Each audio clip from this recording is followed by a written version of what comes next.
Thanks for coming to the thing. Oh, you all right? Thanks for coming here tonight. I know you had to be here, but thanks for being here anyway. My name is Scott Lewis. My voice is going. I'm going to do the best I can. So I told this. It's been just. I think I'm going to make it through, so it'll be all right. It's lack of sleep that's causing this to happen. Started my day yesterday, Monday morning in LA. Well, actually, I started my day yesterday, Monday morning in Denver. Flew to LA, worked in LA all day, hopped the red eye here, drove here, and I've been with y'all Central all day long. I told the other group this, so I'll be consistent, so we'll keep it on there. So my plan was to sleep on the plane on the way here, get at least 3 or 4 hours. And then the woman next to me ordered a big giant glass of wine so that she could fall asleep.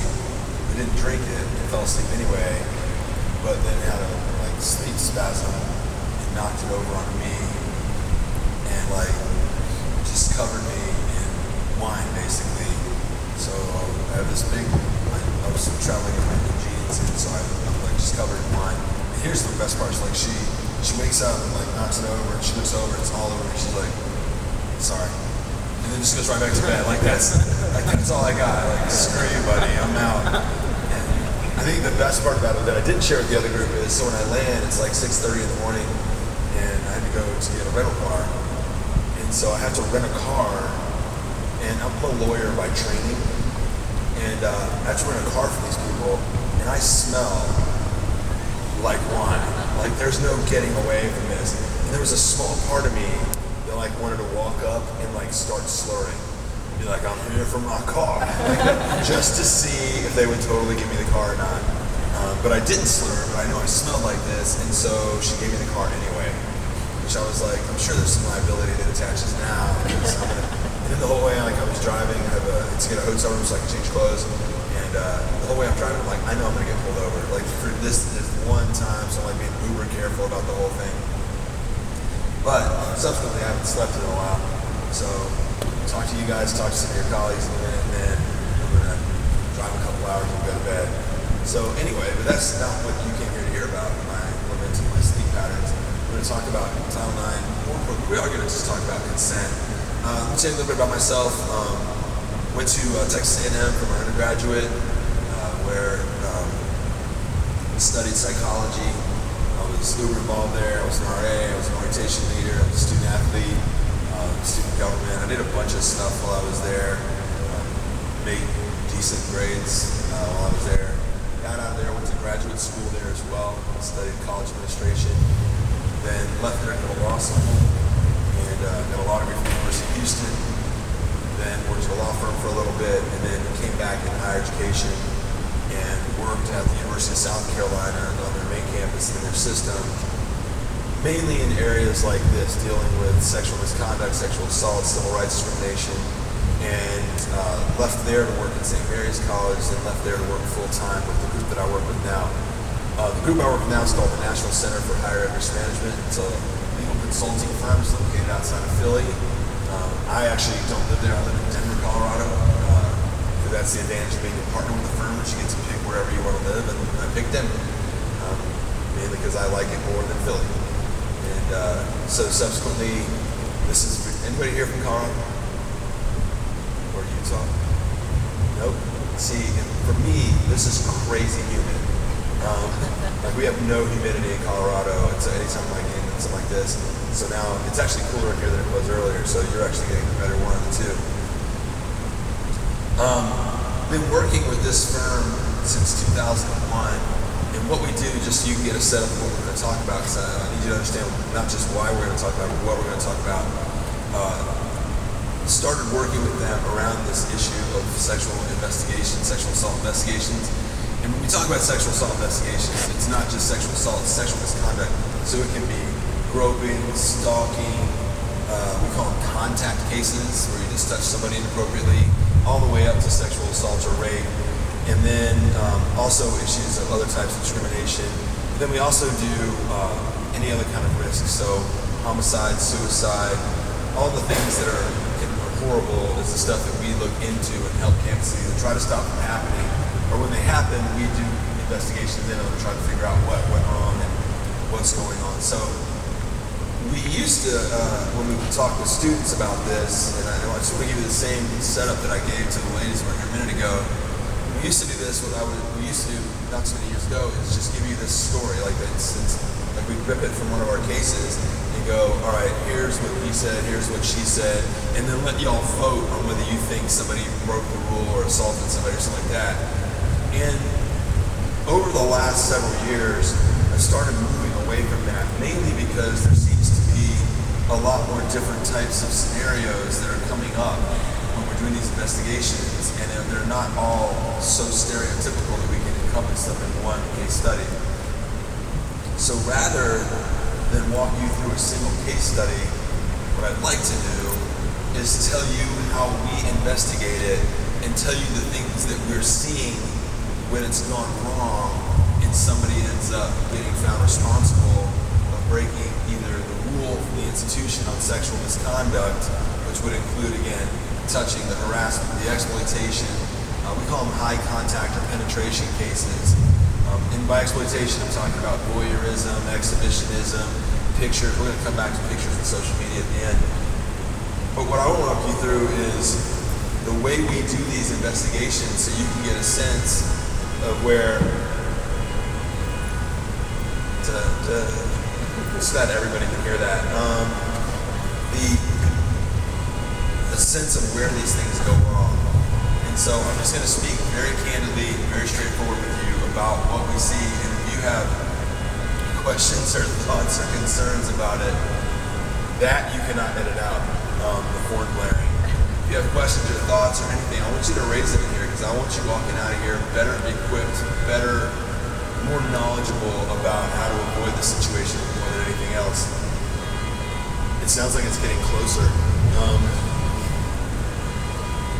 So whenever we have, and I'm going to deal with the worst case first, whenever we have a sexual assault complaint, the first question we have to ask is, was force used to obtain consent?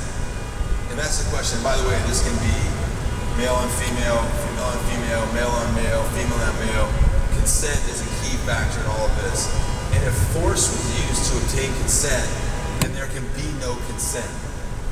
If somebody, and when I say force, I need you to understand we're talking, there's 4 elements to force. You need to understand all of them, because, and I'm going to give you to them in increasing frequency, like the ones we see the most. I'll start with the one we see the least. The one we actually see the least in the student-on-student cases that we investigate are the ones that deal with physical force. And if I grab somebody and I physically force them to have sex with me, they can't be considered to give consent to that. And that's what most people, when they hear the word rape, that's what they think about. Somebody grabbing somebody, pulling them into an alley or into their car and holding them down, or using a weapon and then physically forcing themselves on that other individual. Obviously, if that happens, that cannot be considered consensual in any way, shape, or form. But that's not what we see a lot. And I want you to know, though, where the law takes this from. The law looks at consent and sexual acts between 2 people. They actually look to contract law. And if somebody forces you to sign a contract, like if I tell you to sell me like your laptop for $1, you're gonna be like, that sounds like a shitty deal. And I'm gonna be like, no, sign this contract, give me your laptop for $1. And you're like, no way, buddy. And then I get my 2 buddies to hold you down and I grab your hand and sign your signature. That contract would be considered void because you signed it under duress, physical duress in this case. So that's what they look to. You can't give consent to have somebody have sex with you, or somebody can't give consent to have sex with you if you physically force them. That's the easiest one to wrap our heads around. The other 2 elements, the next 2 are a little tougher, and I need to tell you where we see them, and I need to make sure you understand them. The second one and the third one are very, very similar to each other. One's called threat, and one's called intimidation. And if threat or intimidation are used to get sexual access, there can be no consent whatsoever. That's important. The distinction between the 2 is so subtle, but I'll make it a little bit bigger than it is. A threat is exactly what it sounds like. A threat is, have sex with me or I'll kill you. Now, here's the thing about a threat. You have to reasonably believe that I will carry out that threat. You have to believe that I actually will kill you if you don't have sex with me. It can't just be implied. You can't be like, well, he seems a little off kilter, so I believed him when he said he would kill me. You have to believe that harm will befall you. And what I need you to know is it doesn't always have to be a threat of physical harm. It can be a threat of reputational damage, of loss of access to education, of loss of access to money. That's the kind of stuff. We had a case one time where, and don't try to follow the logic of this case, but it involved without telling you what school it was, you could probably figure it out, but this is a small, very private, very religious school in which in that religion, homosexuality is not only not tolerated, but will result in your being removed from the church. And so this young woman, she's a volleyball player, comes to that campus, and there is an upper class volleyball player who's also a woman. Don't try to follow the logic of this, just listen through it. The upper class volleyball player, who's a rising senior, is also the captain of the team, tells the entering student, have sex with me or I'll tell everybody you're gay. And the entering student thinks to herself, because they obviously won't be like, well, I'm going to tell everybody you're gay, and it's as evidenced by the fact that you're trying to have sex with me. But that's not what she thought. She's like, because she says, well, I'll tell people you're gay too. And she goes, nobody will believe you. You just got here. I'm the captain of this team. I'm the coach's favorite. I'm going to be a graduate assistant coach in a year. I'll tell everybody you're lying and you're just making it up because you're gay, which in this young woman's mind means kicked out of the school, kicked out, lost a scholarship, loss of church, probably removed from her home. There's a lot of bad things that will never befall her. And so the question that we were raising in the investigation is, did she reasonably believe that this other girl would carry this threat out? And the answer is yeah. And is there enough threat there where she might believe that the harm that would befall her is unreasonable? The answer is yes. So that's how that went. Intimidation is different than threat, and the only way I know how to describe intimidation versus threat is overt. Have sex with me or I will kill you or harm you or do something to you. Intimidation is more subtle. It's a little more nuanced. I call it like the mafia threat, where it's like, yeah, you got a nice family. Be ashamed if something happened to him. You should go out with me. You're like, I think that dude just said he's going to kill my family. I'm not really sure what just happened there. But now, it's going to be rare in education where we see the threat where it's like, I'm going to kill your family. Where we normally see this actually is not even in the student-on-student stuff. We actually see it more in the employee-on-employee or employee-on-student ones, where they imply that you'll get something or that something will be withheld from you if you don't acquiesce to the sexual favor. And the most common one we see is like professors trading grades for sex. And they don't ever say like, have sex with me and you'll get an A. It's like, you should come to my house after hours. You should hang out with me. You should spend more time with me. Students who do that tend to do better in my class. And that's how sort of the inroad is gained. And when we see that, that's more of an intimidation. By the way, in the employment side, they actually refer to it as quid pro quo. It means this for that. It's the exchanging of one thing for another. But when there's a power dynamic, it can't happen. This has also popped up in coach-athlete relationships as well.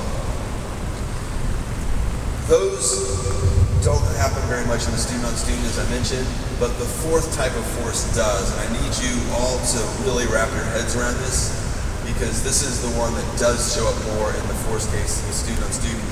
And the fourth type of thing is called coercion.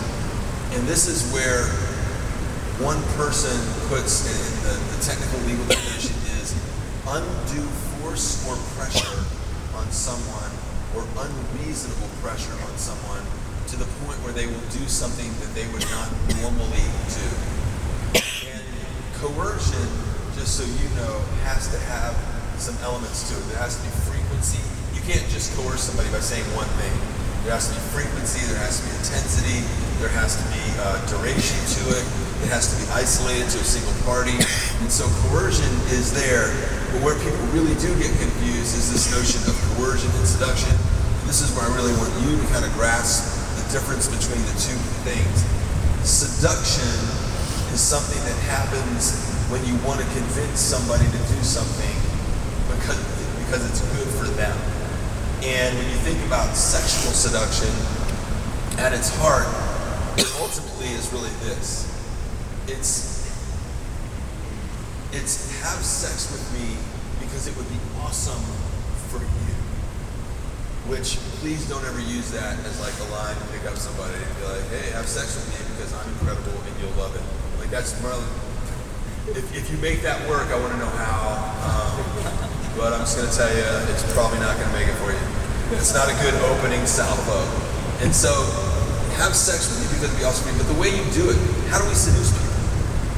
When particularly when you think about sexual seduction, before we ever talk to somebody, we seduce people by how we look, the way we dress, the people we hang out with, money, work, power, access to power, confidence, sense of humor, the haircuts, the clothes, everything you do to try to say, look at me, you want to be with me because that would be good for you because I'm so awesome. That's seduction at its heart. Coercion is when it flips on its head and it starts being about the other person. And I was talking with ladies a minute ago, I was telling them about this. We saw this guy, because I travel a lot, I get to, it sounds weird, but I eat alone a lot, like in hotels and stuff like that. And I love eating in a hotel bar because, particularly there's like a convention in the hotel, because I get to see like all the like guys trying to pick up guys in the hotel. And it's usually really sloppy and they don't know what they're doing. And it's always like one-on-one. But I saw this guy, and this is actually, was his opening line was, because where I was sitting, they were off to the side, like this is the square bar. They were over there, and so she's sitting there, and she's eating, and she's having her drink, and I'm sitting over here, like 3 stools away. This guy comes up to her, and he says, it takes a lot of confidence to come up and talk to a stranger in a bar. And that was what he said initially. Like, that was his opening. Actually, he said hello first, which honestly is where he should have picked up on it, because he's like, hello, and she's like this, don't look. Like, she makes no eye contact, she doesn't acknowledge him. But alas, he's not discouraged. He's staying on point. Like, he's like, it takes a lot of confidence to talk to a stranger in a bar. Don't you find that attractive? She's like, don't answer, don't look. And he's not picking up on this, which I was like, dude, like the nonverbals are clear here, but he's not persuaded. Like, he's gonna keep pressing. So what he does, just he buys her a drink. Like, he looks at the bartender, he's like, hey, get her another one of these. And she hasn't asked him for this. She's not even made eye contact with him or uttered a thing. And he buys her this drink. The bartender comes up, puts the drink down, and she just kind of like looks at it and then just keeps eating. Like, she's like not wanting to engage. And that's when he makes a couple of statements. The ones that really stood out for me that I want you to pay attention to is, he was like, what, you can't say thank you? Like, that's pretty rude. Now he's moved into coercive. He's like, this is when it's wrong with her. Like, what's wrong? You don't like confident guys? What are you, a bitch? He actually did call her a bitch at one point, which I was like, oh, not going to move you in any closer. Like, I hope that's your exiting salvo, because there's not going to be a moment where you're going to get back in here. And she just, like, she was stoic the whole time. And by the way, I had somebody ask me this one time. They're like, do you ever feel the need to, like, intervene? Like, and maybe, like, try to help them out and be like, hey, bad start. Like, you need to back up. Let's do some practice together. Do some role plays. I'll help you out. No, I just like to watch the magic unfold all by itself. It's really fun. But when it turns coercive, it does have to be frequent. Like, that singular 1 or 2 coercive statements he makes to her isn't enough to be coercive. And you all actually, generationally, because texting has become so profound a method of communication that you use in social media, that you can actually coerce someone using text. And what it is again, it's that unreasonable pressure. And so it's not, we gotta look to that frequency, we gotta look to the intensity, we gotta look to the duration. And so this keep pushing it out. You have been, by the way, probably coerced into doing something you didn't want to do. And you probably, and you're not thinking, none of you, I hope, maybe you are thinking sexually, but I'm gonna think non-sexually for a minute. Like, for those of you, has anybody here ever helped somebody move? Like, there's shit to one room from another, edit that later. Right? Like, you didn't want to do that. Like, they're like, come on, man, help me out. I'm going to give you fair warning now. As you get a little bit older, I didn't have this as much when I was an undergrad, but when I was a grad student, I had a truck. Because I was in Texas, and as a state law, you have to own a truck for some period of time in your life. And so I had this truck, and here's what happens when you own a truck and you're in graduate school. Everybody moves like every other damn semester, and they all want your truck. And you're sort of attached to the truck. And there's this moment where you're like, come on, please, you know what it costs to get you all, yada, yada. You're like, fine, I'll do it. I've been coerced now into helping them move. So that's me doing something I didn't want to do because I just didn't want to hear about it anymore. So if you've ever gone somewhere with a buddy, helped a buddy out, like